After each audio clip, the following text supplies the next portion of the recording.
Everyone, welcome back to another fun lesson of Jennifer Actual Speaking. 환영합니다. My name is Jennifer Clyde. It's time for lesson 10, and as I mentioned, as I said goodbye during our previous lesson, today we'll be talking about another kind of travel, which is business travel or business trips. So do you enjoy going on business trips? I know a couple of my friends hate business trips because they don't like to be apart from their family. But of course, I do have single friends that enjoy business trips. Now, some of them can last from just a couple of days to even a couple of months. But if you don't have family and you enjoy traveling, business trips can be good. Of course, the downside is you don't know where you'll be traveling to. You don't have a choice. You are told to go somewhere, so you basically have to go. But then again, that's right, you have to work on your business trips. The plus side, though, is that you get to spend your company's money. They'll be, of course, paying for your trip. And some people actually, I don't know, make use of this or take advantage of this. But we all should keep in mind that it's the company's dime, not ours. Anyhow, let's cut it short. Whether you enjoy taking business trips or not, let's talk about that topic today. Let's get started.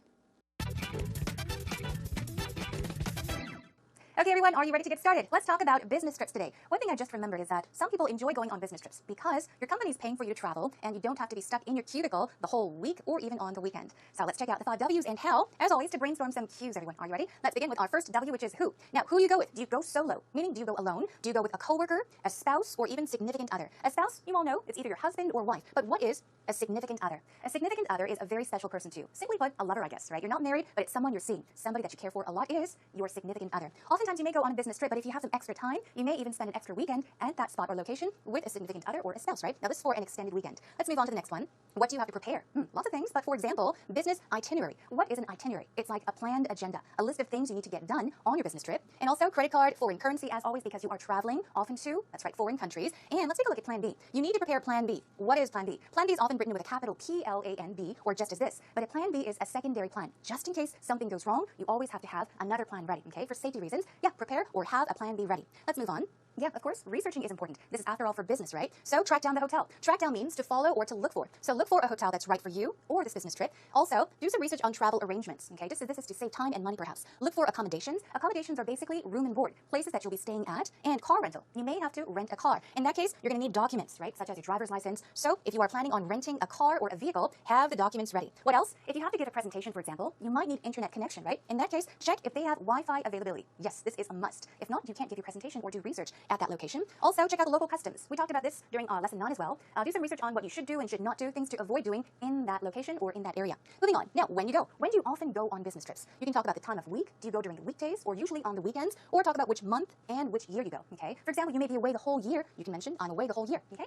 Now, where do you go? You may go out of town. Out of town basically means that you're not traveling overseas. You're staying in the country, but traveling to a different town or a different city. That means to go out of town. Also, places within the country is the same thing. Within means inside, right? You're not leaving the country, so you're going to local areas. You're going out of town. You may also go abroad, go to foreign countries, go overseas. Let's move on. Why do you go on business trips? For many, many reasons, but let's take a look at these, for example. To attend, to go to a conference, a trade show, a seminar. You can also, of course, go on business trips to take part in workshops. Also, to give a presentation, learn something, do some sales, that's right. Or you can visit a client or even meet a buyer. These are some things you can do when you go on a business trip. This would actually be the purpose of your business trip, right? Okay, and how you travel? Simple: bus, subway, train, car, plane. You may even rent a car, right? And how often you travel for work. Now, this is something you must mention, especially in an interview about business trips, right? So, how often do you go on business trips? Do you go rarely, hardly, or do you go frequently, meaning very often? What about this? 2 times or 3 times or 4 times a month, which means you go on business trips quite often. What about, you can also talk about 2 times a year, 4 times a year, maximum number of days. You can mention, I go on a maximum of 5 business trips a year, okay? So think about the maximum numbers of days you are away on your business trip. And finally, let's talk about how long you travel for work. No more than 2 nights. We're talking about the minimum, right? And also days or the weeks and the months. Now, finally, let's take a look at how long, okay, yeah, this was our last one, how long you travel for. So these are things you can consider or keep in mind when talking about going on business trips. Now, are you ready, everyone? Keeping these cues in mind, let's listen to the talk between Rachel and Peter. So Rachel, I'm a writer, so I don't get to go on many business trips, but have you ever gone on a business trip? I have. I've only gone on one business trip, and it was to Jeju Island. Really? Yeah, I know. It sounds amazing. It sounds like a vacation, but I was working so hard I couldn't really enjoy the environment out there. But, I went to go cover the World Conservation Congress at the UCC, so it was really amazing. And some of the things I forgot to pack was my computer charger. Oh, I know. It's something but that was expensive. It was. But luckily, actually, my friend had the same kind of computer, so I could use hers, and that was good. But, business trips, they always take a toll on me. I'm always traveling, and after you get back from traveling, you have to get some rest, but you can't because the next day you have to go to work again, right? Right, if it's a weekend trip. Yeah. But have you ever been on a business trip? Yeah, as a copywriter, I got sent out by a big company, one of my clients, to CES, the Consumer Electronics Show in Las Vegas. Oh, right. And I thought, great, I'll get to see Las Vegas. But I was working so hard. Oh, no. I had to be at the show early in the morning and all the way till the finish, and I had to write about the show as it was going on each day. And in 10 days, I had never had a chance to gamble once. You're in Las Vegas. I did go to one show on the last day. That's good. And that was fabulous. But, business trips are for business, and we're getting paid. So that's exactly right. Actually, my friend of mine got to go on business trips to Ireland and also Indonesia because he is a newspaper reporter. He's a journalist. A journalist, Yeah, he yeah. got to go there to write about those countries. Well, his whole life is business trips then. He must be a frequent flyer. He is a on frequent bunch flyer. of airlines. Yeah, he has a lot of miles. Hopefully someday my company will send me on a business trip like that. I want to go to Hawaii. I want to do less business trips and spend more time at home. That sounds good too.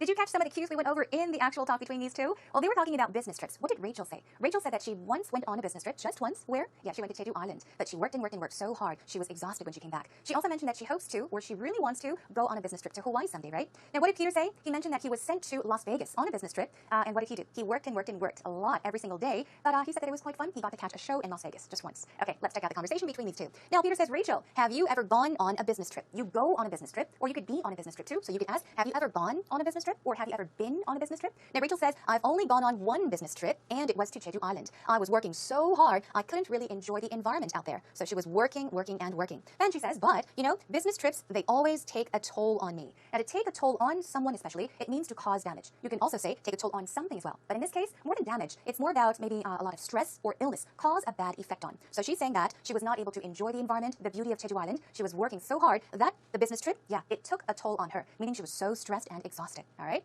Now, she also says, I'm always traveling, and after you get back from traveling, you have to get some rest, right? But you can't.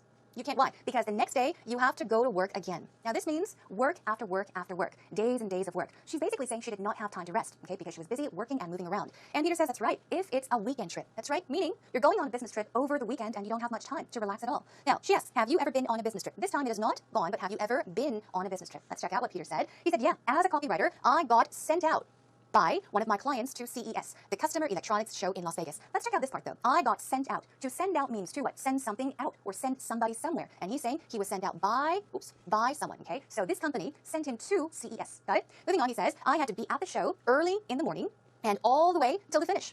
Meaning from morning till evening or until the end of the event, and had to write about the show. And in 10 days, I had never had a chance to gamble once. So they were kind of jokingly saying he was in Las Vegas. There are tons and tons of casinos, but he was working so hard for the whole 10 days, he did not have a chance to even gamble once at the casino. Okay, moving on. Now, and she says, you were in Las Vegas. How could you not have gambled? He said, I did go to one show on the last day. There are lots of shows in Vegas, right? So he went to one show, and that was fabulous. Talk about the good things, all right, in a conversation or an interview. Focus on the positives. And he says, but you know, business trips are for business. That's right.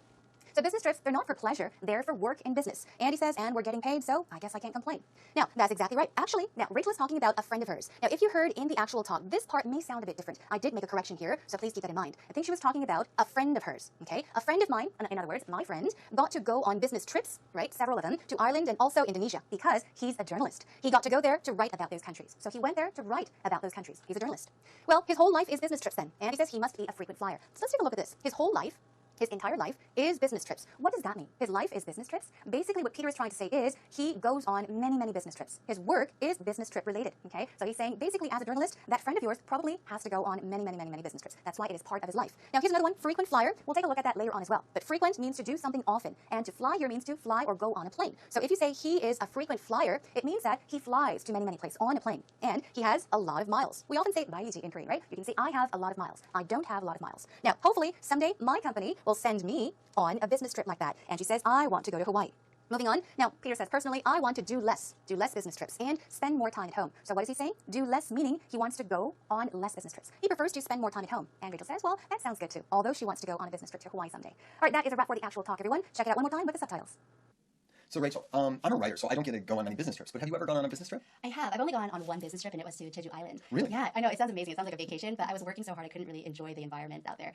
But, you know, I went to go cover the World Conservation Congress, the WCC, Okay. so it was really amazing. And some of the things I forgot to pack was my computer charger. Oh, I know. It's something I thought that was expensive. It was. But luckily, actually, my friend had the same kind of computer, so I could use hers, and that was good. But, you know, business trips, they always take a toll on me. I'm always traveling, and after you get back from traveling, you have to get some rest, but you can't because the next day you have to go to work again, right? Right, if it's a weekend trip. Yeah. But have you ever been on a business trip? Yeah, as a copywriter, I got sent out by a big company, one of my clients, Okay. to CES, the Consumer Electronics Show in Las Vegas. Oh, right. And I thought, great, I'll get to see Las Vegas. But I was working so hard. Oh, no. I had to be at the show early in the morning and all the way till the finish, and I had to write about the show as it was going on each day. And in 10 days, I had never had a chance to gamble once. You're in Las Vegas. I did go to one show on the last day, That's good. and that was fabulous. But, you know, business trips are for business, and we're getting paid. So that's exactly right. Actually, my friend of mine got to go on business trips to Ireland and also Indonesia because he is a newspaper reporter. He's a journalist. A journalist, Yeah, he yeah. got to go there to write about those countries. well, his whole life is business trips then. He must be a frequent flyer He is a on frequent bunch flyer. of airlines. Yeah, he has a lot of miles. Hopefully someday my company will send me on a business trip like that. I want to go to Hawaii. I want to do less business trips and spend more time at home. That sounds good too. Now it's time for us to check out some expressions related to business trips. As I did mention, I'm sure many of you are saying, oh, I hate business trips. I don't know what I'm going to say if someone asks me to talk about business trips. Well, hold your worries, because whether you like to go on business trips or not, it's always important to start or think or talk about something on a positive note, okay? No negativity, but positivity is always good, with a big smile on your face. So talk about the positive things or positive thoughts about business trips, especially when you begin talking about business trips in an interview, okay? So perhaps you can say, business trips come with responsibilities. That's right. It's not an easy job or an easy task. You can say, as I am representing my company. Now, this means I represent my company, or I am representing my company means I am the face of my company. If you do wrong, it's not good for the company. The better you do, the better it is for the company. So this is a great way to start a conversation or an interview about business trips, okay? It makes you sound very responsible and trustworthy. Another one, I enjoy the opportunity to attend a conference or a seminar outside the office. Now, this is another good expression you may use. Here we have outside the office. This does not mean just outside the office. You are saying away from the office, at other locations, other places. So you can say, I really enjoy. It's fun. I like it very much. The opportunity, the chance to attend a conference or seminar on business trips or outside the office. What else can you talk about? You can say, I think seminars and training sessions, workshops, whatever, change it around, are fantastic avenues. Here we have avenues to advance business goals. So here you're saying that you are doing something for the company, but even better. Now, these seminars, training sessions, workshops, they're what? They are fantastic, super, great, excellent avenues. What does avenue mean? An avenue, you may think, it means a wide street. That's true. You will see many avenues in Seoul, in Manhattan, New York. But here we are saying that it is a fantastic way. It is a great way to advance business goals. So avenues here means way, okay? A way of doing something. Now, let's move on to frequency. When you talk about how often you go on business trips, you can say, I head out of town twice a month on average. So keep this in mind. It can be once a month, twice a month, 3 times a month. But this expression here, I head out of town. Remember, out of town is what? Out of... That's right. You're within the country, but you're going to another city or a town. Head out means to go in that direction. Your head is facing that direction, so you're heading this way means you're going here. You're going out of town. You're heading out of town. How often? Twice a month on average. What else? On average, I'm sent on 2 business trips a month. Remember? Sent on, sent out. That was in the actual talk. I'm always on the road. I'm always on the go selling and promoting our products. I'm always. You're talking about the frequency here, so it means you go on business trips very, very often, but you're on the road or on the go. It means that you are moving around. It means you are traveling from one place to another, okay? You're outside, moving around. You're on the road, on the go. You're on the move. These are all very similar expressions. You are traveling. All right, frequency, during my busiest months. Think about when you're the busiest, or when you were the busiest. You can say, I'm 1 week at home and 1 week away. This is another great way of talking about how often you go somewhere. So during my busiest months, I'm 1 week at home and 1 week away. During my busiest weeks, I'm 2 days at home and 5 days away. Okay? So play with this pattern on your own as well. Moving on, expenses. You can say, my company often requires me to put the bulk of my trip on my credit card. This could sound a bit difficult, but my company often requires me, meaning they want you to do this. What do they tell you to do? Put the bulk of my trip on my credit card. Bulk here means a large quantity of something. You can buy things in bulk. For example, you can go to the supermarket and buy toilet paper in bulk, which means lots of toilet paper. In this case, we are talking about money. Lots of money that adds up to a large sum on your trip. So basically what we're saying is, my company often tells me or requires me to pay with my credit card. Okay? Once again, put the bulk of my trip on my credit card. To pay with my credit card. And what will they do? I submit my receipts, okay? You submit, you hand in, you give it to them for reimbursement. To reimburse something as a verb, it means to repay. So here you're saying, I give my receipts to the company for reimbursement, meaning for payback. They will give me my money back, all right? So you can talk about that as well. A lot of times you will have to buy things and pay for things with your credit card, so this is something you will most likely talk about. Okay, let's move on quickly. Meetings. I sometimes mingle business with pleasure by planning a meeting at a golf course. Mingle here means to combine, mix. So you're saying, I sometimes combine, mix, or mingle business with pleasure. So it's not a very serious meeting. You are enjoying yourself with your business partner or client. Another one, I like to discuss business ideas over dinner with the new contacts I meet. Contact here, we're not talking about phone numbers, we're talking about new people that you met. So you like to talk about business ideas over dinner, meaning while you have dinner. You can talk about ideas over coffee, which means while drinking coffee. All right, got it? Moving on, I usually have dinner meetings on my agenda. Having something on your agenda means that you have it planned, okay? You have a list of things to do on your agenda, and that means, yes, you have dinner meetings planned on your agenda. It's written down in your agenda. Personal preference, I try to have a plan B on standby for any situation that could go wrong. That could go wrong, so you have a plan B just in case. Also, now I make it a rule to have punctuality in check, okay? In check here means to have something in control. Okay, you are in control, so that's in check. Punctuality is what? Being punctual, okay? You are not being late, you are doing things as arranged at the right time. So being punctual or having punctuality in check is always very important, especially when it comes to business trips and business meetings, because you are the face of your company, you are representing your company. All right, everyone, we're done with the actual talk expressions. Let's listen to the actual talk one more time. So Rachel, I'm a writer, so I don't get to go on many business trips, but have you ever gone on a business trip? I have. I've only gone on one business trip, and it was to Jeju Island. Really? Yeah, I know. It sounds amazing. It sounds like a vacation, but I was working so hard I couldn't really enjoy the environment out there. But, I went to go cover the World Conservation Congress, the WCC, okay. So it was really amazing. And some of the things I forgot to pack was my computer charger. Oh, I know. It's something but that was expensive. It was. But luckily, actually, my friend had the same kind of computer, so I could use hers, and that was good. But, business trips, they always take a toll on me. I'm always traveling, and after you get back from traveling, you have to get some rest, but you can't because the next day you have to go to work again, right? Right, if it's a weekend trip. Yeah. But have you ever been on a business trip? Yeah, as a copywriter, I got sent out by a big company, one of my clients, Okay. to CES, the Consumer Electronics Show in Las Vegas. Oh, right. And I thought, great, I'll get to see Las Vegas. But I was working so hard. Oh, no. I had to be at the show early in the morning and all the way till the finish, and I had to write about the show as it was going on each day. And in 10 days, I had never had a chance to gamble once. You're in Las Vegas. I did go to one show at on the last day, That's good. and that was fabulous. But you know, business trips are for business, and we're getting Exactly. paid. So That's exactly right. Actually, my friend of mine got to go on business trips to Ireland and also Indonesia because he is a newspaper reporter. He's a journalist. A And, journalist, yeah, he yeah. got to go there to write about those countries. well, his whole life is business trips. Then he must be a frequent flyer. He is a on frequent a bunch flyer. of airlines. Yeah, he is. He has a lot of miles. Hopefully someday my company will send me on a business trip like that. But I want to go to Hawaii. I want to do less business trips and spend more time at home. That sounds good too.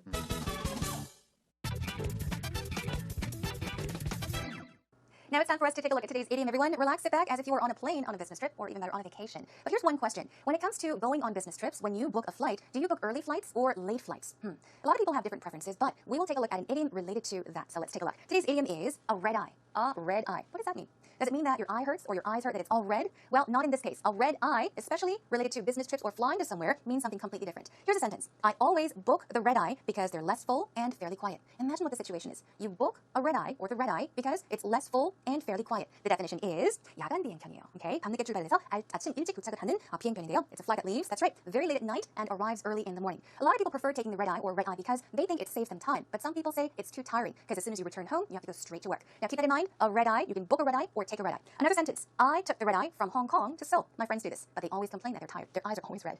Okay, that is a wrap, everyone, for today's idiom. All right, that's a wrap for now.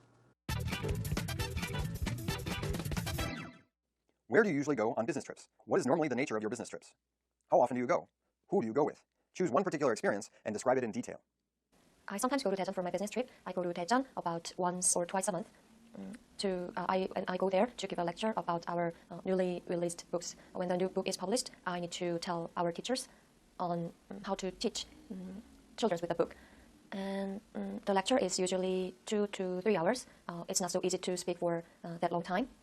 And sometimes the teachers is really boring and bored and exhausted. So I prepare some funny jokes to make them laugh. One day I take a small gift from a teacher after the lecture. So she told me that she really enjoyed the lecture. So I was really happy that I have a fan now. So sometimes after the work is done, my coworkers and I go to some famous places there. And that was today's actual interview, everyone. Now, did you find the good points and the oopsies as well? It was hard. Yeah, it's often very hard to find the oopsies, but let's check it out. The good points about today's interview was I sometimes go to Daejeon for my business trips. Perfect. I go where? For my business trips or on my business trips, okay? Now, I go to Daejeon about once or twice a month. Perfect job. She talked about how often she travels to Daejeon for business. Now, another good one was I go there. We're talking about the purpose, the reason why she goes on these business trips is to give a lecture about our newly released books. Now, she said I go there to give a lecture about our newly released books. But usually, you give a lecture on something. Now, about is okay, but I would say try using on in place of about. Give a lecture on something. A lecture on something, okay? So, good points here. Let's check out a couple oopsies as well. The first one is, it's not so easy to speak for that long time. This part sounds a bit awkward to me. What about you? Does it sound awkward? Okay. Now, you could perhaps say, it's not that easy. 그리 쉽진 않다는 말이죠. You're exaggerating, you're stressing, but it's not easy. It's not that easy to speak for that long. So basically, you just had to omit the time, okay? Get rid of it. You're talking about the time being, so you don't need it. It's hard to speak, to talk for that long, all right? Here we go with one more. Sometimes the teacher says really boring and bored and exhausted, so I prepare some funny jokes to make them laugh. This part is perfect. That's fine. It's the beginning here. You know the difference between boring and bored, right? It's confusing, so let's check out how you can use boring and bored. First of all, sometimes the teachers say the lectures are boring. Okay, what does it mean here? 지루하다. 지루하게 느껴진다라고 이야기한다는 말이죠. Boring, 지루한이라는 뜻이고요. You can also say sometimes the teachers say they're bored. Now, bored meaning, oh, I don't want to do this is bored. Okay, so boring and bored is different. You feel bored, but something can be boring. Okay, so remember the difference. You can say either A or B and continue by saying so. I prepare a couple funny jokes to make them laugh. Well done. I just want to say thank you once again for your time and effort and hope you improve. Better luck to you in the future. That's a wrap for today's actual interview. Well, time is up, everyone. Wow, time went by very, very quickly. I hope I had 20 more minutes or an hour more to go over more expressions, but yeah, I'm afraid that's all the time we have. Now, when we talk about going on business trips, as I mentioned, I think it's very important to begin on a positive note. Talk about how it's a huge responsibility and you enjoy going on business trips. You enjoy attending conferences. Talk about the good things and also mention that perhaps you represent your company, okay? And also to add a bit of fun to your interview or even your conversation, throw in some experiences, something interesting that happened on a business trip or even something unique that happened, or you may even talk about a person that you met on a business trip, okay? So talk about all these things. I do remember a post by one of our viewers, I believe it was a he, not sure he or or she, but yeah, the comment said, I'm trying to learn the ways, or I guess copy the ways that you speak, but he or she also mentioned something about using hand gestures. So don't just sit there and be a log. Move around, keep eye contact. Sometimes look away, but briefly, smile, and just remember this tips, everyone. Best of luck to you in the future when it comes to interviews and having a conversation about this topic. Well, that is a wrap. Today we talked about business trips. Next time, we'll be talking about health. So perhaps we'll be talking about a time that you felt ill, or a time that you had to go to the hospital, or perhaps we can also talk about maybe a friend or family member that was hospitalized because of ill health, okay? That is to come next time. So until then, don't get sick, feel good and happy, and I'll catch you again soon. Bye for now.